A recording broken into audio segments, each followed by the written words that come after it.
Can you hear me now? Okay, should I start again?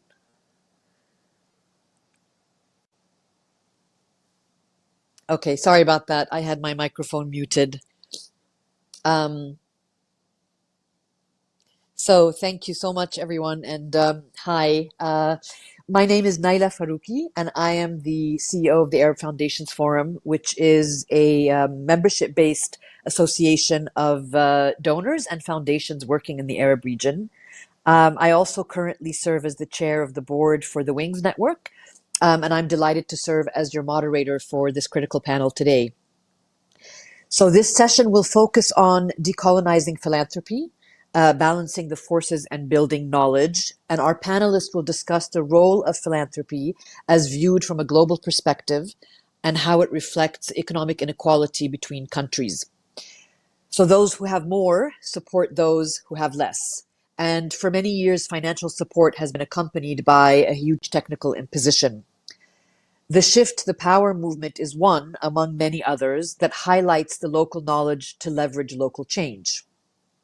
Our experts today will debate this topic from different places around the world and present new models for collaboration. So with that, please allow me to introduce our distinguished panel of speakers and get us started. So first we have Mr. Francis Kiwanga, who is the Executive Director of the Foundation for Civil Society in Tanzania. We also have Pablo Gabriel Obregón, who is the President of the Mario Santo Domingo Foundation and Chairman of Latimpacto in Colombia. And then finally we have Mr. Neil Heslop, who's the CEO of the Charities Aid Foundation in the UK. And we've had the guiding question at the opening, which was about what is the most important step that must be taken in order to move towards a balance of power where philanthropy is concerned. And I think I'll ask Francis first to please go ahead and speak first, and just to ask all the speakers to please keep your intervention to no longer than 7 minutes so that we can stick to time, because I know we've already gone way over the time because of the delay at the beginning. So Francis, over to you. Thank you, Naira. I hope you hear me now. Yes. Yeah, so good afternoon, everyone. I'm happy to be here in this very important forum. So to answer your question, and let me declare my bias here. I'll be speaking mainly focusing on the form of philanthropy, which is common in this region, which is development aid. We do have other forms of philanthropy, of giving, which are very African way of giving, or in Africa we call Ubuntu, that I give not because I have so much, I give because you are in need, and because we live in the same community, we need to help each other. That is one of the ways of giving, which is very common in Africa. But this model of giving is not as powerful as the development aid or the assistance to Africa. So I'll be what my conversation with my talking this afternoon. I'll be actually challenging the most common way of giving, which is supporting the need of the people through aid. So at the moment, the way my observation would be, yes, I know the entire architecture of giving in this region is not very empowering. It is not very empowering in the sense, I know the country which give to Africa or to this region in East Africa, in particular, I'm based in Tanzania. Actually, the people who are giving, because these bilateral aids are mainly taxes from the people. So actually, the people who are giving are the actual people who are based in these countries. They may have very good intentions in giving aid to Africa, and most of the time they say this is people-to-people support. But then one of the challenge in between the giving actually aid flowing from wherever it comes to Africa is really it is most of the time it has been It is actually there's so much technical aspect which actually end up really making aid not achieving the impact that it is supposed to achieve. So we are observing some of these trends which new, like recently. Most of the aid which is coming to Africa is going through multinational companies. They're managing a huge sum which is coming to this region. And when they're doing that, they are putting the package into different layers. One is to be a global layer. So some of the percentage goes to that level. The other one will be African layer, regional. So until this support comes to the beneficiaries, there's so little that comes to actual beneficiaries. So I'm happy we're having this conversation on the shift the power, because at some point we need to stop and reflect a bit to what extent can we have an aid system which is very empowering, but also it's not top down. So a balance between really the need to see those people who are giving money or are investing in this region are fulfilling their interests, but at the same time to ensure that we have a durable the aid which is really working for the people or beneficiaries is all that we want. So with me, the shift of the power, or one of the areas that we need to look at is really to cut down the bureaucracy, the technical aspect. So each time when we're having support flowing to the base, the beneficiaries need to be involved, their voices need to be heard, and they should be in the negotiation table so that we don't have a top-down approach. So I'll begin by pointing out this aspect, important aspect in this conversation. Great. Thank you so much, Francis. So if I could ask, please, Pablo, if you can go next. And again, just a reminder, the question is, what is the most important step that must be taken in order to move towards a balance of power where philanthropy is concerned? Thank you. Can you hear me? Yes. Yes, okay. Okay, so many of you who work in foundations or other NGOs may have heard this advice when you're going to pitch a big project to a corporation. Don't go talk to the head of corporate social responsibility. Go to the head of marketing, because that's where the money is.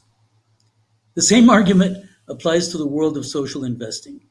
Many of the best ideas and projects are born and raised in the philanthropic, not-for-profit sector, but those that reach a massive scale are usually financed by impact investors and corporations, because that is where the money is. And in geopolitical terms, you could say that the knowledge of the real needs of vulnerable populations in Latin America is best found in the countries where they live. But to pay for the solutions, you have to go to the rich countries in the Northern Hemisphere or to multilateral institutions mainly financed by them.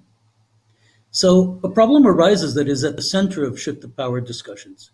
Who decides what and how things will be done? To a large extent, the answer that prevailed in the past was some version of beggars can't be choosers. This has been changing, but there is still some truth to the fact that if I ask you for your money, you have some right to deny it or to establish conditions.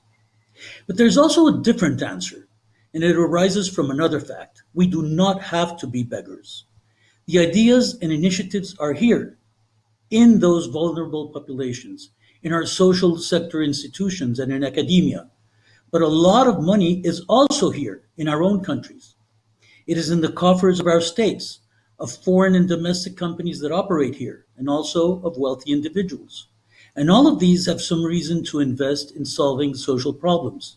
It is the duty of the government, and as for the others, because you cannot prosper in a bad environment, or better still, because you think it is the right thing to do, but also because it can be good business. And this is where the impact investors come in, and with them, a lot of money. We have much knowledge about possible solutions to our most pressing social and environmental problems. There are many real-world examples of projects and programs that have been successful. Philanthropists and other social organizations have funded these, often with high risk and small, if any, return on their investment. But they do not have sufficient resources to achieve the necessary scale for significant and lasting impact. Impact investors and corporations have those resources, but they seek high returns and lower risk. Latimpacto, which is the organization which I chair, seeks to connect these two extremes by bridging what is sometimes called the missing middle between, for example, a successful small project supported by grants and a large, self-sustaining, or even profitable venture. As it matures, the initiative can become less risky, and it may support some debt financing, for example. Mechanisms such as first loss funds, hybrid financing, non-financial support, and others, which are made possible by philanthropic organizations, are able to attract for-profit investors with the resources to take that project or program to scale. And if we are able to finance much of this locally in our own region, as I said, we do have the ideas, we have the projects, proven projects, we have the money, then we can set conditions of our own to invite funders from the rest of the world. Getting all the necessary actors for this together can be very difficult, but Latimpacto was created precisely to address this challenge. It is a community of philanthropists, social investors, and other institutions that connects and mobilizes human, intellectual, and financial capital to achieve greater and lasting positive social and environmental impact. To do this, we promote the exchange of knowledge on the most innovative and effective models of social investment, management, and impact measurement, and we facilitate connections for greater collaboration and co-investment. Latimpacto is an independent organization, but it is also part of a global system of sister networks in Europe, Asia, and Africa. As such, it is also an ideal vehicle to foster South-South cooperation, both within and outside our region. I urge you to visit our webpage at latimpacto.org for more complete information on this. I wanted to talk a little bit about a local example of this cooperation with our host today, with IDIS. We have established a partnership with them because it's an organization that understands the Brazilian ecosystem and the social and economic challenges of the country.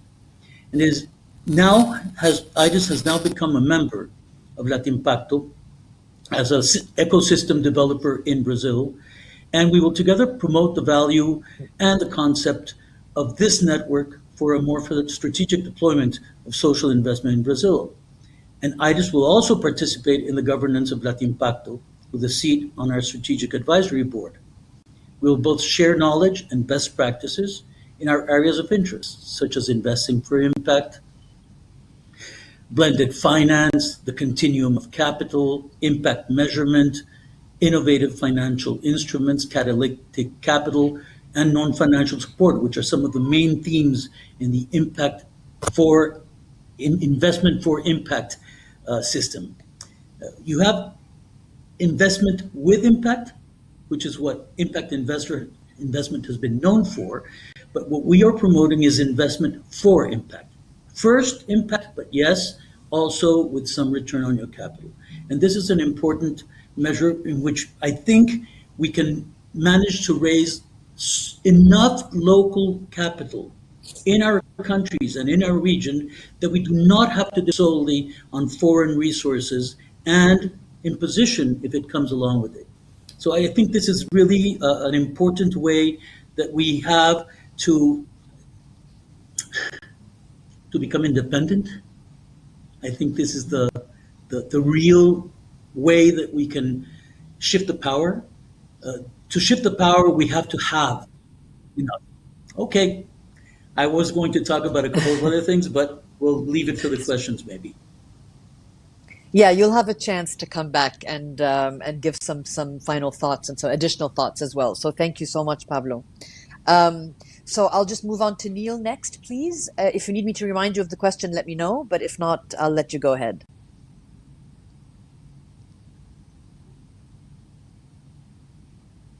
I think you might be muted. There you go. Can you hear me now? Yes, yes, go ahead. Yes. Okay, great. Okay, well, good afternoon, and thank you very much to IDIS for the opportunity to contribute today. Just building on a couple of the themes that the earlier speakers have drawn upon, I'd like to briefly talk about the macroeconomic context, talk a little bit about our organization, Charities Aid Foundation, and then just leave you with a couple of insights about a couple of key trends that we see as being incredibly important in addressing the question that's been posed about those things that are actually going to shift the power in a meaningful way. So the first of those things with regard to context, I think it's really important just to recognize the environment within which we're all operating. And the lens through which we think of that is really the macroeconomic lens. So between 2010 and 2030, we think there is a fundamental shift going on around us in the world. And the way that we would characterize that is that there is a shift from a market economy to a market society over that 20-year period.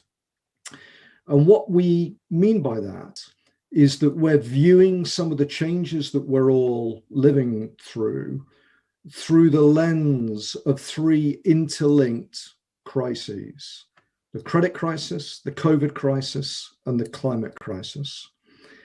And we would characterize that period from 2010 to 2020 really being around the credit crisis, and where the predominant sentiment is one of financial value, and that has really been challenged. This period that we're all living through around COVID, and perhaps the time frame to think about that is from 2020 to 2023, has introduced a fundamental change, both economically and, more importantly, socially. And the backdrop of that credit crisis and the predominance of financial value has really been challenged by a resurgence in human values. I think the world has been shocked. And what we knew to be true has been shone a massive light on the fundamental inequities and caused a real collective reappraisal of human values. And what we see out into the future is that shock, that clash between human values and financial values, when looked through the lens of the climate crisis out to 2030, we see values becoming valuable.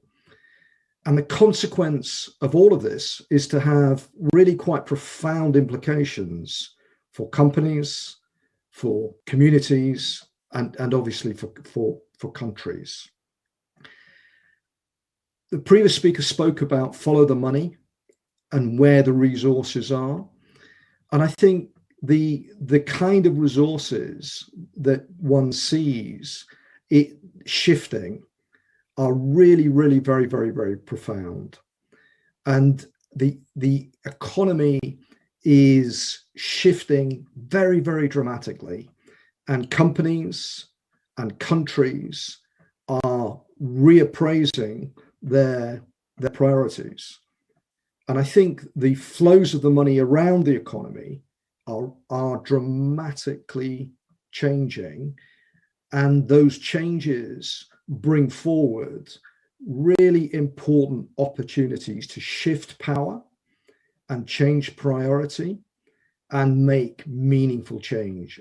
All of us here in this arena are interested in how do we accelerate progress in society towards a fair and sustainable future for all. And I think that's what unifies all of us. And I think the challenge that brings forward for philanthropy is how do we address that core financial fragility, address infrastructure deficits, some of the power structures, the decision making, in order that there is an appropriate seat at the table for those communities and individuals and countries who need to see the flow of resources address the fundamental levers of change. And I think the two major things that offer the potential for that shift are one with regard to people and the other with regard to money. And we think of those in terms of a couple of acronyms. With regard to people, the EDI agenda, that sense of equality, diversity, and inclusion, is really challenging organizations and companies and philanthropic foundations to really challenge themselves that their own decision-making structures are truly breaking down the barriers to equality, diversity, and inclusion. And there are real changes going on, but that offers the potential to devolve power within organizations much more closely to the front line, where the quality of those decisions is going to be made in a far more robust way. And that EDI Neil, I need to just let you know we're almost at the end of your time. Okay. Really flows to ESG and the decisions about investment. The S being social. The preoccupation has been environmental and governance. In the future, it has to be social. And those two trends together offer the potential and the prospect to bring forward a truly localized agenda for decision making to shift. Great. Thank you so much. Thank you to all three of you, Francis, Pablo, and Neil. I mean, you've each kind of addressed a particular aspect of this very important question. If you haven't yet, I would recommend very highly that you get a look at this article by Digan Ali, who is the CEO of Adesso. She wrote actually two brilliant articles, both around the same theme of decolonizing aid. So very much pertinent to this conversation. And I think, obviously we're all agreed that not only is this kind of COVID crisis a catalyst for the interrogation around aid and around grant making, but, then subsequent kind of incidents that have happened over the last couple of months, including the Mackenzie Scott billions and billions of unrestricted aid that's been given to somehow try to address a part of this issue around allowing for the empowerment of grantees to be able to better determine what their local needs are. So all of these kind of going around the same framework of this question that we're interrogating and talking about. So I will open the floor to questions from the audience, and then also each one of you will have an opportunity to come in and say a little bit more, to speak a little bit more specifically about your field of expertise and your kind of your location specific. So one of the questions is here. Let me just read it out to you. Much is said about indicators, but with the exception of funds and notices that have more technical criteria, are donation investment decisions generally based more on indications, and or are they emotional narrative or storytelling? So let me go back to Francis first and see if you have any thoughts on that question about indicators and what are investment decisions what indicators are used to make these investment decisions? Thank you very much, Naira. From where I am sitting, I think one of the frustration that we might have in this whole agenda of development aid is really the inability to influence key decisions. So most of the time we end up being in the receiving side, and even when it comes now to creating indicators, creating projects, most of the time you, because you are coming from the receiving side, you end up really aligning yourself so much to the extent some of the institutions even are losing identity, and by doing that they're also detached from the community that they are trying to save. So I think maybe through this Shift the Power movement, if there's a way we can engage more, we can try find ways in which we can go into plan which is jointly participatory, but also which takes concern of the people that the aid is trying to save. It will be very, very useful. And also to me, another concern is really at times aid is too technical, and because it's too technical, a lot of the most needy are missing out.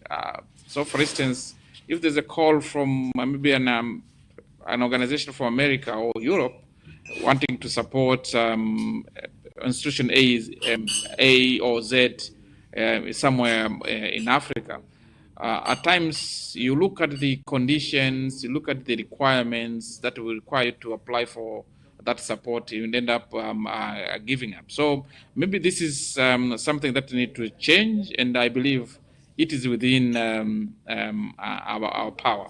And if we do that, then we'll avoid really aid, will increase the effectiveness, but also will create an environment which is both, which is acting on both. Those who are being supported, they will be empowered. At the same time, those who are supporting the cause, who are the givers, will be happy with the impact created with the support to these specific areas. Great. Thank you so much, Francis. So we have another question from the audience, and I'll ask Pablo maybe if you can speak to this question. Decolonizing wealth and philanthropy is recognizing the imbalances that form wealth and therefore philanthropy. What are, in your opinion, those forming forces that have to be acknowledged as a first step towards healing and change? Okay. The forces that form wealth and philanthropy. Equal opportunity distributes wealth. Unequal opportunity forms unequal wealth. So one of the first things we have to do is create the conditions in our own countries. And I insist that we must first do it ourselves with whatever wealth there is in our country, and then also ask international community to do that. We have to create the conditions so that not wealth is distributed more, but more wealth is created within the country. And that is by investing in human capital. I think that is the main way that we can do that. Of course, it's education, but also health in early childhood and all these other things that we can work on, and which help us save money in the long run.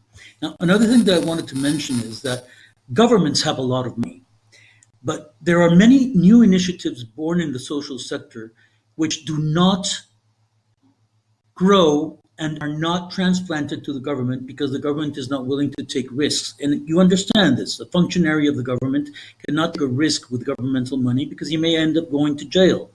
But if you create the conditions where they participate by learning what you are doing, participating in your projects, then they may adopt those projects eventually as public policy. And I think one of the important things that we have to do is change the system, change public policy. And we can do this by example, We can do this by leading with our own local wealth in our own countries.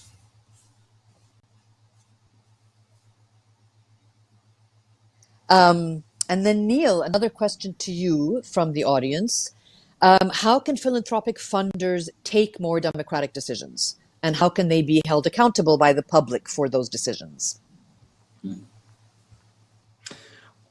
And I guess that is fundamentally about the transparency around decision making, the clarity with which that decision making is exposed to public scrutiny, and the representation and participation of all communities in that core decision making.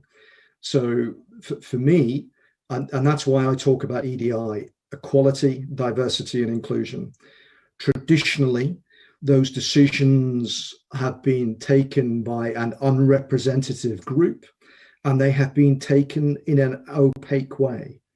And I think you philanthropy organizations such as ours and corporations and all organizations in the global north have a moral duty to strengthen the representation in their decision-making structures, and to make that decision-making as transparent and clear as humanly possible, as quickly as possible.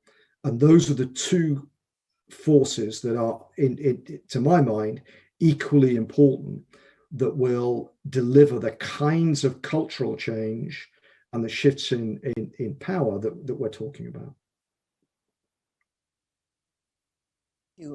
That's interesting because, when that question is posed to me as a representative of this sector in the Arab region, the first thing that comes to mind about what needs to be enhanced or even in any way introduced is data. So when we talk about, transparency and accountability, the first place that we go to is the fact that it's very difficult for us to address either of those two because we don't have the data to support it.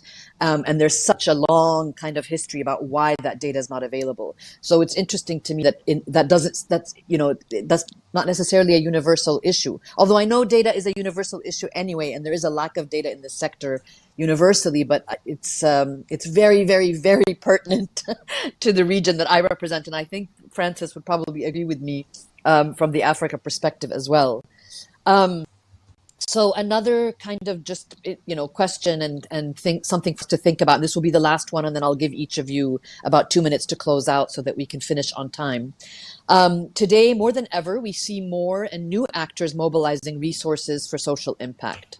How do the short-term prospects look for collaborations across different sectors to leverage more capital more strategically? Francis, so I'll just ask you if you can kind of speak a little bit to that from the perspective of Africa, and what you're seeing in terms of the new models of leveraging capital. Thank you, Naila. I think, as you are rightly said, if we are to move forward and the entire sector on development aid to be more effective, I think going forward we need to build more partnerships. And here I would like to connect to the commitment we have made globally on sustainable development goals, goal number 17, which really calls, because some of these problems, some of them, they are too complex to be solved by one entity or one sector alone. We need to somehow come together, put our efforts together, and find long-term solution to some of these pertinent problem.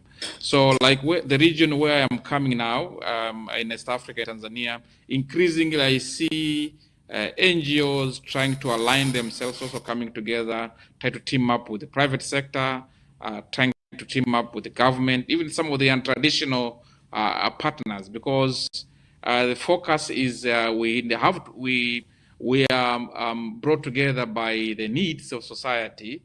We are brought together by the need to solve perennial problems, which is poverty in different forms of poverty. So some of these problems are too critical, which we need to come together.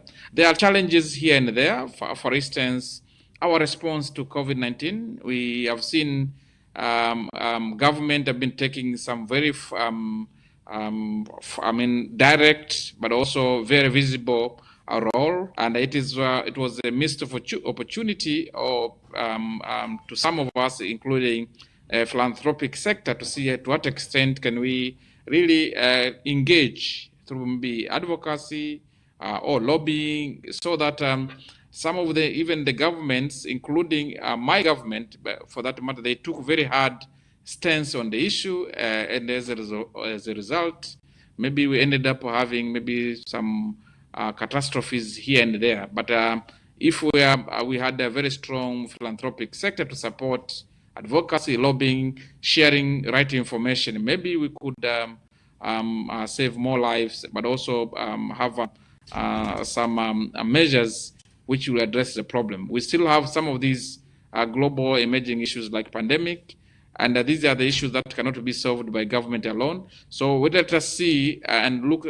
for some opportunities within the philanthropic sector to continue to influence, but also play a meaningful role in managing, but also building resilience for people in fighting some of these global issues.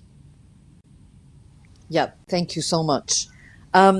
So we have about 5 minutes left of the session.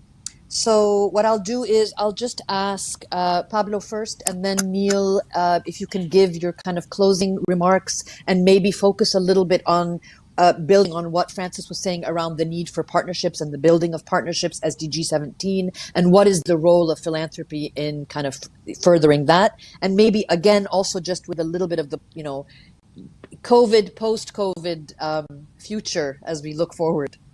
So, Pablo, please go ahead. Well, I really think that COVID has helped a lot. I hope it is a long-term shift in thinking, because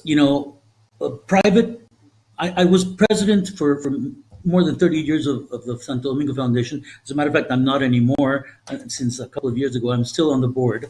But we have shifted clearly from doing our own projects to trying to do multi-actor projects. And multi-actor means not only with other foundations, which we had already been doing, but mainly with local governments, with the local communities being involved directly in setting up priorities for the projects, in being transparent and measuring, as was mentioned also by Neil, I think, a while ago.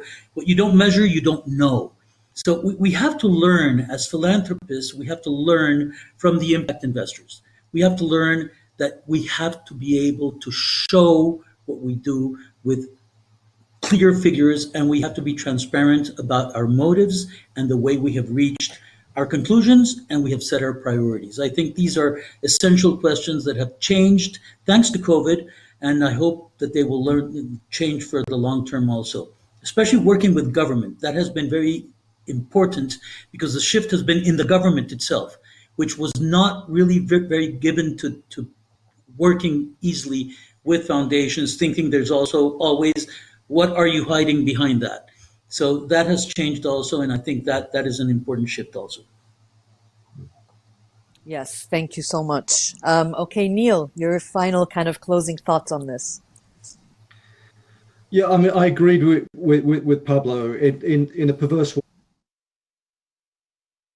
because it's thrown rocket fuel on a number of core trends that have created the conditions in which collaboration has happened in a way that we haven't seen before. So an example for us, we're a philanthropic foundation. We've seen a big increase in the flows of money, probably 40% up year over year, and that has come about because government, corporations, individuals have come together in collaborations that we've just not seen before. And they brought different things to the party. And what that is, and their demand of us has been to partner, to move the money as quickly as possible to the front line. And perhaps one example that I would use is the UK government, together with corporate partners, came with us and around a £100 million fund where they were demanding that we got that cash to the front line of probably 30,000 organizations in order that it could make a difference quickly. I don't think that would have, that need for speed and that demand for funds flow would have happened in quite that way without COVID. And I think the consequence, I think the opportunity for us is how do we make that change, that shift, permanent and systemic in the way that Pablo talked about. Yeah, great. Thank you so much. Yeah, I mean, I think, it's very interesting what each of you is saying from your different perspectives and your different vantage points, because obviously, we're talking to an audience in Brazil where the response to COVID has not nearly been as orchestrated in the same way, right, between government and the civil society sector. I look at my region as well, many countries in the Arab region, and I mean, I'm talking about a 22 region area, so 22 country region, and that, it hasn't been that well orchestrated, it hasn't been that collaborative. So it's interesting to see that, even in the lesson of COVID, there are very, very different outcomes in kind of whether or not that instigated and catalyzed a relationship between the civil society sector and the government sector and even the private sector. So I thank you, all three of you, very much for your thoughts and your feedback and your time, and for hanging out with us while we were a little bit delayed in the start. And thank you very much to IDIS and to the conveners for inviting all of us, for allowing us this space to have this conversation. And I am going to end the session on time because I promised that I would. And thank you all so much. And goodbye. Thank you. Bye.